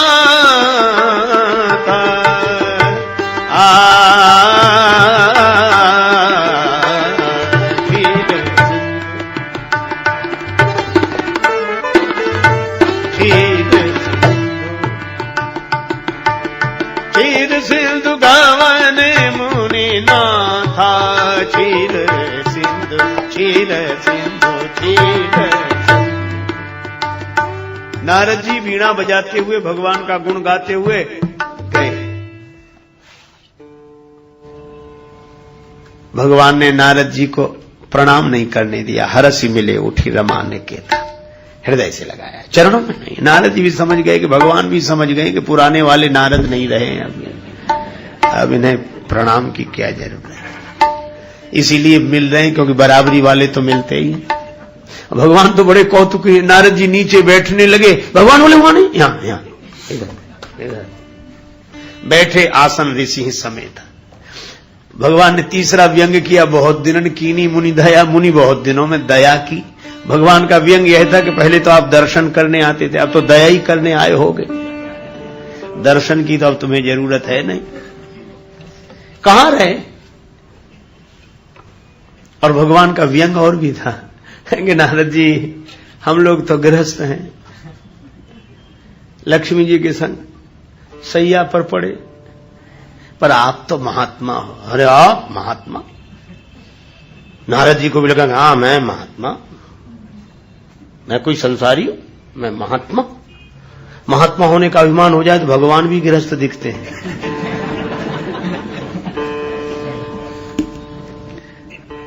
भगवान बोले कहां रहे? नारद जी बोले समाधि लग गई थी। जो शंकर जी ने रोका था वही सुनाए। सर्दी गर्मी धूप बरसा, अरे आप क्या बात करते, काम आया, कुछ नहीं बिगाड़ सका। भगवान बोले ऐसा सब आपकी कृपा है महाराज, भीतर अभिमान बाहर से कृपा। नारद कहा सहित अभिमाना, कृपा तुम्हारी सकल भगवाना। भगवान ने मन में सोचा कि झूठे ही कहा है कृपा है, लेकिन अब सच्ची तो करनी पड़ेगी। नारद जी तो से भगवान ने कहा कि तुम्हारे स्मरण से, तुम्हारे सुमिरन ते मिटहि मोह मार मदमान। तुम्हारे स्मरण से ये कामादि विकार मिट जाएंगे। नारद जी बड़े खुश हुए कि अब तक भगवान के स्मरण से मिटते थे, अब हमारे स्मरण से मिटेंगे। नारद जी विदा हुए। भगवान ने अपनी माया को कहा पीछे लगो। क्यों? बोले इलाज करना है। लक्ष्मी जी बोली काहे का? और नारद जी के मन में अभिमान का फोड़ा हो गया है। अभिमान हाँ मिटाना है, हाँ तो बढ़ाया क्यों? आपने आते ही और गले से और लगा लिया, बिगाड़ा तो तुम्ही ने। पहले से नीचे बिठाते तो होश आ जाता उन्हें। बैठने नहीं दिया, बगल में बिठा लिया, हृदय से लगा लिया। भगवान बोले ये डॉक्टरों का ढंग है, तुम नहीं जानते। लक्ष्मी जी बोले कैसा ढंग? का किसी को फोड़ा हो जाए और पहले डॉक्टर के पास जाए कि डॉक्टर साहब कल से ये फोड़ा हो रहा है। डॉक्टर कहता है ये गोली खा लेना, यहीं बैठ जाएगा। पर गोली न खाए और 8-10 दिन बाद दूसरे डॉक्टर के पास जाए कि फोड़ा। तो बोले गोली खाई? पहले डॉक्टर के पास गए तो उन्होंने गोली दी थी, हाँ खाई। बोले नहीं खाई। बोले अब नहीं बैठेगा, अब वो गोली फायदा नहीं करेगी। फिर बोले अब तो ऑपरेशन करना पड़ेगा। तो बोले वही कर दो। का बैठने लायक रहा नहीं है, ऑपरेशन लायक हुआ नहीं है। तो बोले क्या करो? बोले थोड़ा और बढ़ने दो तब तो ऑपरेशन हो। तो भगवान बोले हमें नारद जी के मन रूपी शरीर में उगे हुए अभिमान के फोड़े का ऑपरेशन करना था। इन्होंने पहले डॉक्टर शंकर जी की दी हुई उपदेश की गोली नहीं खाई, नहीं तो अभिमान का फोड़ा वहीं बैठ जाता। अब तो ऑपरेशन करना था, इसलिए थोड़ा और बढ़ाना पड़ेगा ना, इसलिए बढ़ाया ताकि ऑपरेशन लायक हो जाए। और इसीलिए भगवान ने ये अभिमान और बढ़ाया। और नारद जी गए आगे, भगवान की माया पीछे। माया पड़ी पीछे, आगे दिखने लगी। बिरचे उमग महानगर तो ते सतजो जन विस्तार, श्री निवास पुरते अधिक रचना विविध प्रकार। रास्ते में बड़ा भारी सुंदर विशाल नगर बनाया। अब नारद जी ने देखा, अभी तो गए थे, अभी तो कुछ नहीं था। इतना बड़ा नगर आलीशान, कैसा चमचम चमचम चमक रहा है, कैसे मकान प्रकाश से। अच्छा चलो देख भी लिया था तो तुम्हें क्या लेना देना था? भगवान का भजन करते आगे बढ़ जाते। पर नारद जी ने सोचा थोड़े में क्या बिगड़ता, देख तो हाँ। नगर के भीतर चले गए। अच्छा चले गए, अब तैयारियां हुई। लोगों से पूछा काहे की तैयारी? लोगों ने कहा यहाँ का राजा शीलनिधि अपनी बेटी का विवाह कर रहा है। बेटा तो उसके है नहीं, बेटी है, उसका विवाह कर रहा है। अब सुन ली थी तो लौट आते। वहां कौन सा विष्णु यज्ञ हो रहा था जो तुम जा रहे थे यज्ञ में, कि सत्संग समारोह था, विवाह था। पर नारद जी ने सोचा थोड़े में क्या बिगड़ता है। एक बात याद रखें, जब बिगड़ता है ये थोड़े ही थोड़े में बिगड़ता है। चलता है, लोग चलता है और चलते ही में चले जाते हैं। चले गए। राजा ने स्वागत किया, अपनी बेटी को बुलाया। महाराज इसका हाथ देखो। हाथ देखें कि चेहरा देखते ही रह गए। अब देख रूप मुनि बिरति बिसारी। अब यहां बड़ा सुंदर संकेत है, बिरति बिसारी, वैराग्य बिसरा, मिटा नहीं। वैराग्य का विस्मरण ही हुआ था, लेकिन गड़बड़ी क्या हुई, जितने में वैराग्य विस्मरण उसी समय संभलते नहीं संभले। बड़ी बार लगी रहे निहारी, बड़ी देर तक देखते रहे। कहा महाराज उधर नहीं इधर देखो। हाँ बोले इधर देख लिया, अब इधर ही देख रहे हैं। सारे सद्गुण हैं, मन में तो भी छिपा के रख लिए। जो लक्षण भगवान के थे वही उसकी हस्तरेखा में थे।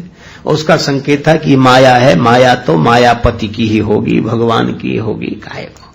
पर नारद जी ने सोचा कि विवाह हो जाएगा तो हम ही भगवान हो जाएंगे, हमारे भगवान होने में इतनी कसर है। समुद्र ने लक्ष्मी सौंप दी और ये हमें विश्व मोहिनी सौंप देंगे। लक्ष्मी मिल गई तो हमारे नारायण होने में तो कोई कसर है ही नहीं, ना से नारद ना से नारायण, और ये लक्ष्मी बात। लेकिन अब ये रूप तो उनकी तरह नहीं है, क्या करें। तो भगवान की बड़ी प्रार्थना की, भगवान प्रकट हो गए। वो तो तमाशा देखना ही चाहते थे। किसी ने कहा कि आप क्या देखने जा रहे हो? भगवान बोले नारद जी गए थे तमाशा देखने, हम नारद जी का तमाशा देखने जा रहे हैं। प्रगटे प्रभु कौतुकी कृपाला, प्रभु बिलो की मुनि नयन जुड़ाने, अब तो काम बन जाएगा। भगवान बोले कहो नारद जी कैसे याद किया? बोले एक जरूरी काम आ गया। भगवान मन में हंसे, कल काम जीत कर आए थे, आज काम आ गया। विवाह की इच्छा हो गई है। भगवान बोले बड़ा सुंदर विचार है, हमारे लायक कोई सेवा? बोले अपना रूप दे दो सुंदर। भगवान बोले ऐसा? अब भगवान ने सोचा कि सुंदर बनावे कि ना बनाए। सुंदर बने झंझट में फंसे, और नारद जी अभी नशे में है, नशा उतरेगा तो आज हमारे हाथ जोड़ रहे हैं कि विवाह करा दो, और जब विवाह का नशा उतरेगा तो हम कोई गाली देंगे कि इन्होंने फंसा दिया, हम तो बड़े मजे में थे। तो भगवान सोचने लगे क्या करें। तब तक नारद जी के मुंह से निकला, ये विद होए नाथ हित मोरा। क्या सोच रहे हो? जिसमें हमारा हित हो सो करो। भगवान बोले बन गई बात। नारद तुम्हारा जिसमें परम हित होगा सो हम करेंगे। नारद जी ने भी सोचा कि बन गई बात। भगवान बोले कुपथ्य मांगता है रोगी वैद्य नहीं देता, ऐसे ही मैं तुम्हारा हित करूंगा। पर नारद जी तो तब तक सोच रहे थे कि हमारा विवाह ही हो रहा है। और मुनि हित कारण कृपा निधाना, दीन कुरूप न जाई बखाना।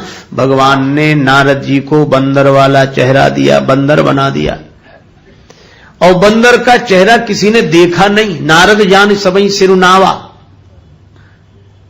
लेकिन एक तो भगवान ने देखा होगा वो जो रूप दिया है उन्होंने, और दूसरे नारद जी ने बाद में देखा था, पुण्य जल दीख रूप निज पावा। और दो और थे देखने वाले, शंकर जी के गण। ये शंकर जी ने मानो अपने गुप्तचर लगा रखे थे पीछे गणों को, कि नारद जी को रोका है, ये बिना कहे मानेंगे नहीं, तुम पीछे लगे रहो। और आंखों देखा हाल, एक एक समाचार हमें सुनाते रहो। रुद्रगणों ने कहा गजब हो गया, नारद जी विवाह कर रहे हैं, भगवान से सुंदरता का वरदान लेने आए थे, और बोले हमारा हित हो सो करो। और भगवान ने नारद जी का हित करने के लिए उन्हें बंदर बना दिया। शंकर जी ने कहा तुमने देखा? बोले अभी कहते हैं भगवान से। रुद्रगणों ने भगवान से कहा कि नारद जी का बंदर वाला चेहरा हमको भी दिखना चाहिए। भगवान बोले ये गोपनीय मामला है, सीक्रेट मामला है। ऐसे रुद्रगण बोले कितनी सीक्रेट मामला हो, हम तो संवाददाता है, कितने गोपनीय मामला हो, हमें तो। और सीधे शंकर जी से संपर्क स्थापित किए हुए केंद्र से, हमें तो सूचना देनी है। बोले अच्छा तो तुम भी देखो। अब रुद्रगणों ने वो चेहरा देखा। शंकर जी बोले, इस मन में सोचा कि इसका मतलब है कि भगवान जिसका हित करना चाहते हैं उसे बंदर बना देते हैं। जिसका हित करना चाहते हैं, क्योंकि नारद जी ने कहा हमारा हित हो सो करो, और भगवान ने बंदर बना दिया। तो भगवान जिसका हित करना चाहते हैं उसको बंदर बना देते हैं। लेकिन अभी तो ये बात अनुमान की है, प्रमाण भी तो मिले कि हित क्या हुआ। और हित हुआ, नारद जी गए, सब राजा इकट्ठे थे, नारद जी भी सभा में जाके बैठे। रुद्रगण कहें कि आप देखो चाहे मत देखो, विवाह तो आपका पक्का, आप जैसी सुंदरता तो कहीं है ही नहीं।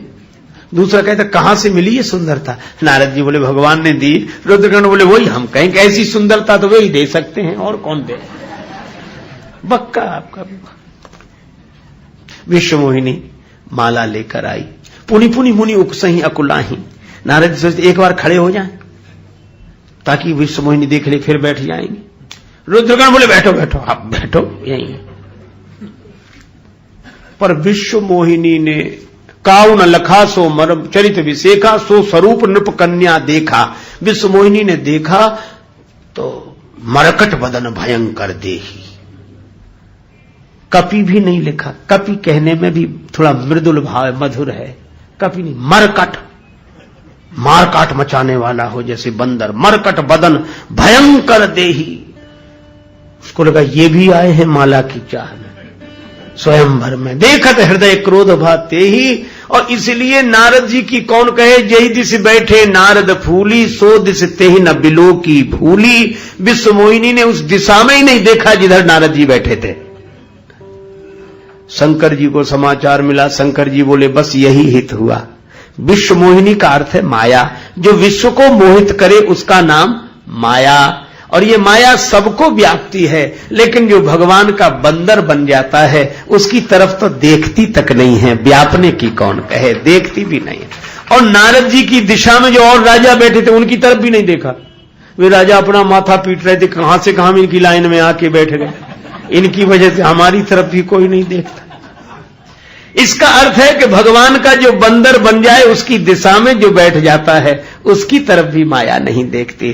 तो शंकर जी ने फैसला कर लिया कि हम भी बंदर ही बनेंगे, राम जी के बंदर बनेंगे, चाहे जो कुछ हो जाए।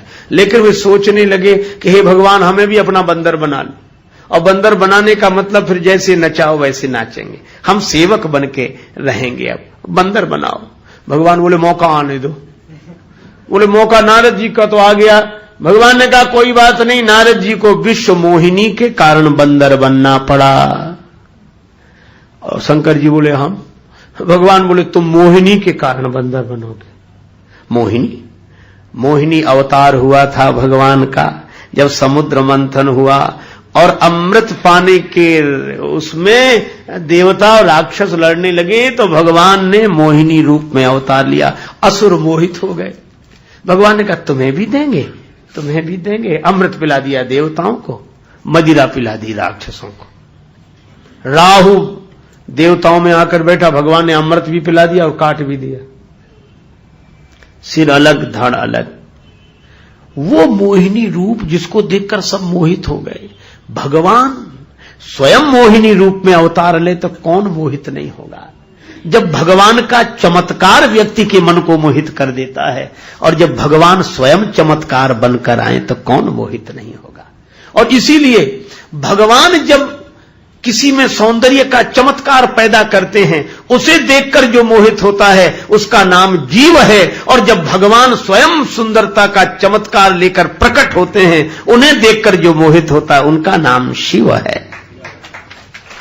शंकर जी ने कहा कि आप अपना वही मोहिनी रूप दिखाओ। भगवान बोले मत देखो, विश्व मोहिनी की याद कर लो, नारद जी की क्या दशा हुई थी। शंकर जी बोले कैसे कैसे। बोले मोह में पड़ जाओ, उसका नाम ही मोहिनी है। बोले हम नहीं पढ़ेंगे। क्यों?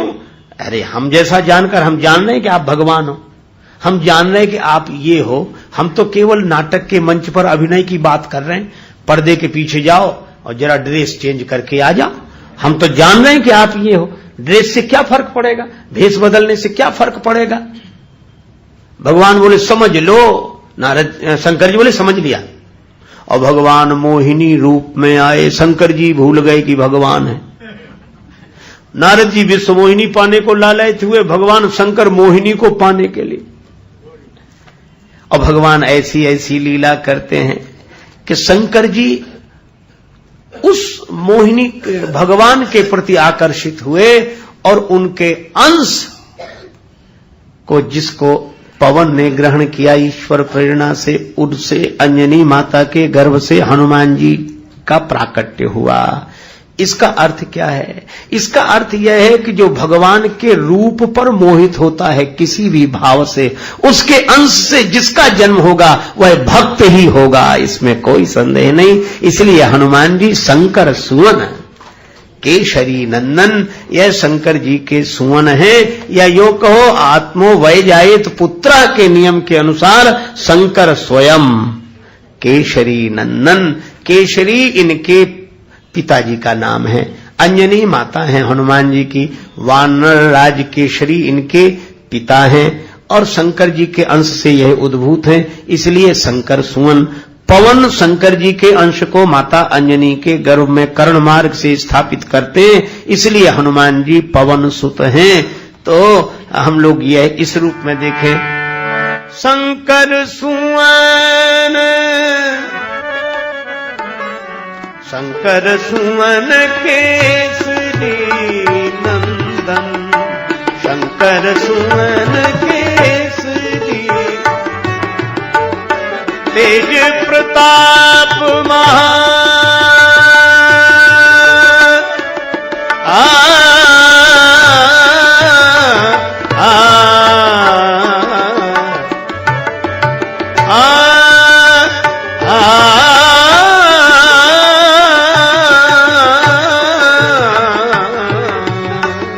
शंकर सुमन केसरी नंदन तेज प्रताप महाजग बंदन तेज प्रताप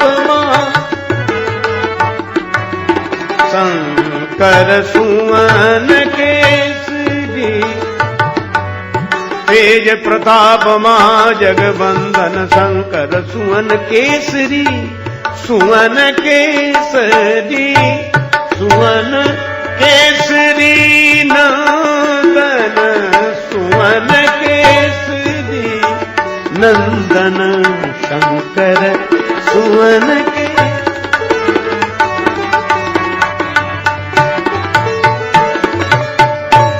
और जिस ग्रंथ में यह पावन पंक्तियां लिखी हैं उसका नाम है श्री हनुमान चालीसा। और तुलसीदास जी कहते हैं जो यह पढ़े हनुमान चालीसा होई सिद्धि साखी गौरी सा। जय सिया राम जय जय सिया राम जय सिया राम जय जय सिया जय सिया राम जय जय सिया राम जय सिया राम जय सिया राम जय जय सिया राम जय सिया राम जय जय सिया राम जय सिया राम जय जय सिया राम जय जय सिया राम जय जय सिया राम।